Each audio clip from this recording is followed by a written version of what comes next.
always. My name is Oni Egbuna, and I'm here with my co-host, Elaga. Yes.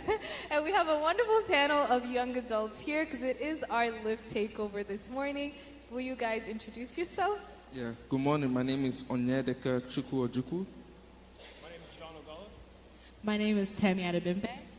My name is Elaga. Yes, thank you guys so much.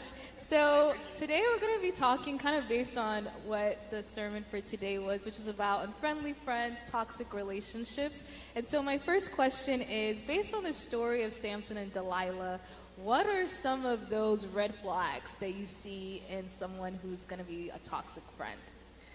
So anyone can start. Are we going? Okay. So red flags.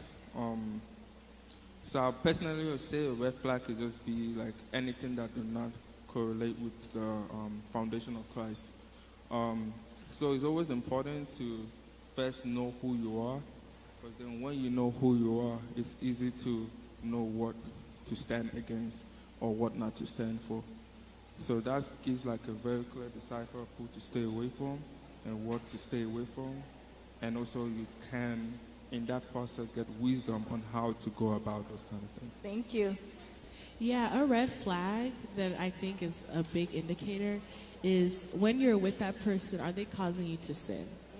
Are they either pulling you to Christ or pushing you away? Yeah. So I think that's a very big indicator that this one's not for me, this one is for me. Yeah. So we have to make sure that, like, even if I'm not sinning, do I have to make sure I'm the one that stands strong? Are they the one pulling me away or pushing me farther? So yeah, that's a red flag. That's good. And so Jadal, my question for you would be, so now that we know some red flags, what are some healthy boundaries we can make with someone who we are starting to see, oh, this is going to be a toxic friendship? What do? Do you cut them off completely? Do you gradually get there? What would your advice be to anyone in that situation? So when it comes to being in a toxic relationship, in order to not be in that position in the first place, establishing those boundaries. As we see in Samson and Delilah, Samson initially had that boundary of, no, I will not tell you the secret. You know, he kept on, but that was a boundary that Delilah ended up continuously pushing and pushing against. And so when you have those boundaries that you build up to protect yourself and to ensure that you don't fall into sin, and when people are continuously pushing on those boundaries, it's very important to push them away. Because as we saw in the story of Samson and Delilah, eventually those boundaries ended up being eroded away, and he ended up telling her his greatest weakness and ended up losing his strength. So it's very important to protect your boundaries, and when somebody is encroaching on them, to push them away and to ensure that your boundaries are not encroached on. I think even to go off of Jadon's point, if we actually think Samson broke the one boundary he wasn't supposed to, and that was to marry outside of his tribe, you know? And I think kind of to add on to your point, the moment you break down one boundary for one person or anybody, that it's just a domino effect.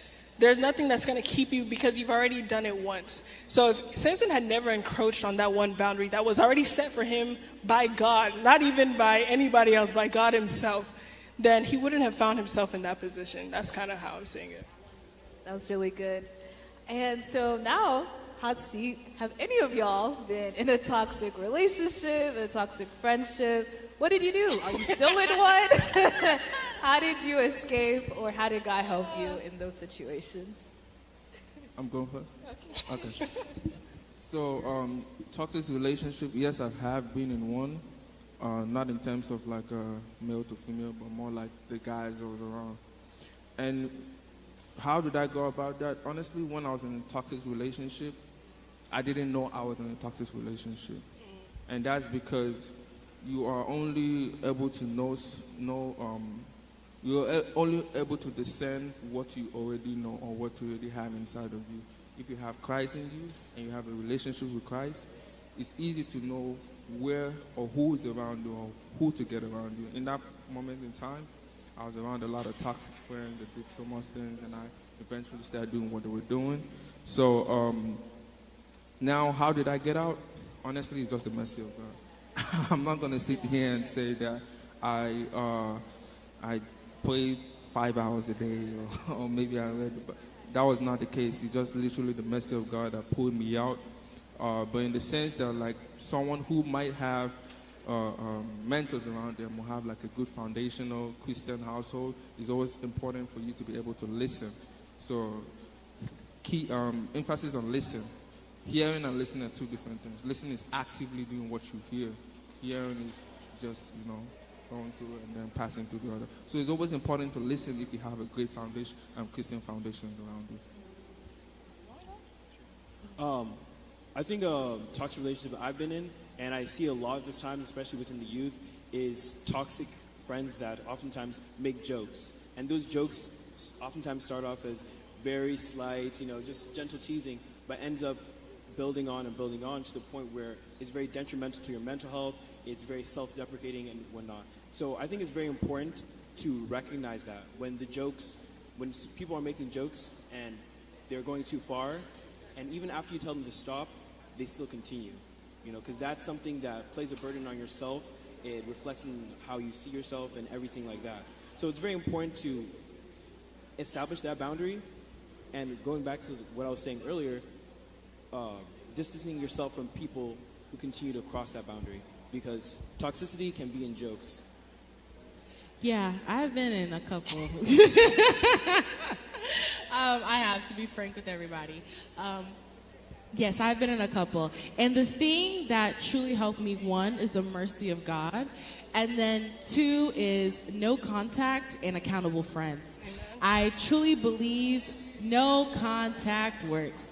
You can't just be like, oh, I'll just take space. I won't talk to them every day, but I'll talk to them on Friday. I'm telling you, you'll be sucked in. You need to have that moment of retreat so God could work on you. If God wants you to go back to that person, that's for a later purpose, but it's not the same way you are now. So I'm a big fan of no contact, retreat from the person, take necessary space, and then tell a friend. Tell a friend. Accountability is necessary because even in that no contact, there are some moments of weakness and you want to double back. You want to spin the block. But we don't want that. So I had a friend who was on my case who would ask me every single day. And she knew when I was lying, so I couldn't even lie. So she was like, you talked to him, didn't you? You texted him. Or you replied to his text, didn't you? And I was just like, ah! So I think the accountability held me accountable to not, go against the boundaries that I placed for myself. And I think it, in totality, helped in my own healing and my own self-development. That's great. I think our last question for today, actually.